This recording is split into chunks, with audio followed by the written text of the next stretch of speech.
Heute mit uns Sebastian Ofner aus Österreich. Gratulation zum taffen Sieg gegen Madaras. Wie wichtig war dieser Sieg für Selbstvertrauen?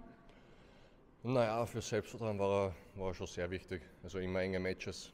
Heuer schon ein paar enge Matches gewonnen. Von dem her ist das natürlich für Selbstvertrauen super. Aber war ein tougher Fight. Ich finde, es war echt ein gutes Match. Und Gott sei Dank ist das für mich ausgegangen.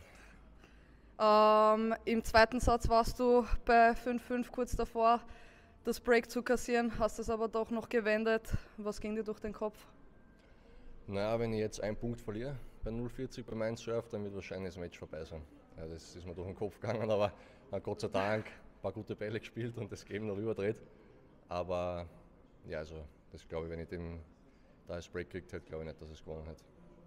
Okay, im dritten Satz hattest du auch die Chance zum 3-1, hast dann aber das Rebreak bekommen. Wie schwierig war es dann, ruhig zu bleiben und dann trotzdem weiterzuspielen? Naja, war schon tough. Aber bei den Bedingungen mit den Bällen ist das Surf halt, finde ich, wirklich teilweise ein Nachteil. Und von dem her, das ist eigentlich eine Waffe von mir, die was da ein bisschen weggenommen wird. Deswegen kann das immer wieder mal passieren. Er hat auch gut retourniert, aber ich habe gewusst, ich kann ihn jederzeit breaken, weil, wie gesagt, ich retourniere auch nicht schlecht und der Surf ist einfach teilweise ein Nachteil.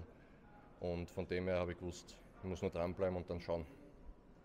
Du wurdest letztes Jahr am Fuß operiert. Wie schwierig war es dann wieder ins Training zu finden, wieder Turniere? Wie war die ganze Journey? Naja, voriges Jahr war die zweite OP. Also ich habe davor schon die erste gehabt, die war größer. Und von dem her war ich schon ein bisschen sozusagen gewohnt. Also ich habe schon eine Idee gehabt, wie es sein wird. Und es war definitiv so, dass die kürzer ist zum Pausieren. Von dem her, das war eigentlich jetzt nicht so ein Problem.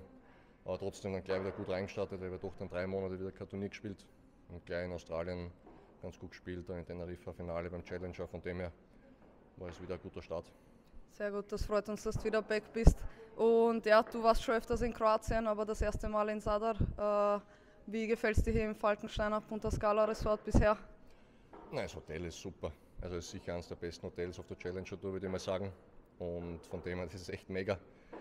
Und generell die Anlage ist super und das Turnier an sich, finde ich, ist wirklich ein sehr hohes Niveau für ein Challenger. Und von dem her kann man das so lassen. Sehr gut, wir wünschen dir noch viel Glück im weiteren Verlauf des Turniers und hoffen, dass du nächstes Jahr auch wieder dabei bist. Ja, danke.